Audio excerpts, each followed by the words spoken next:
last night.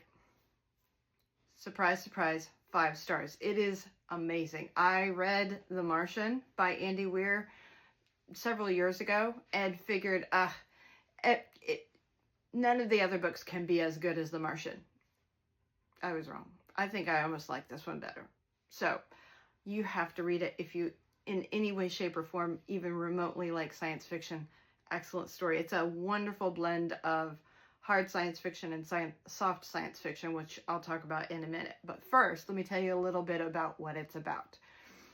It is about a guy who wakes up on a ship, and he doesn't remember his name. He doesn't remember why he's there. He doesn't remember anything, which I know that's very cliche, but this is an example of amnesia done right. It's not amnesia for dramatics.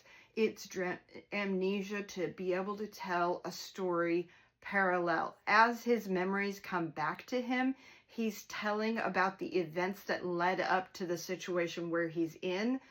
And simultaneously, he's telling the story of him figuring out what's going on and why he's there and what he has to do to survive. He does wake up, and he's the only person left on the ship alive. The other 2 people that were put in a medical-induced coma did not survive. And of course, when he first wakes up, he doesn't remember who they were. So he's like, okay, this is weird. But what he does remember, and I'm just going to tell a little bit, is that there is a threat to Earth, and he is there to find a solution to that threat, of course. Now, I said this is a nice blend of hard science fiction and soft science fiction.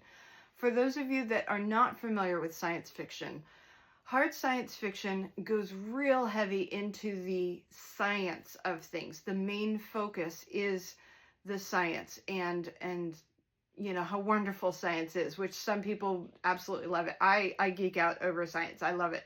I read 7 Eves, which is a fairly hard science fiction book, I think.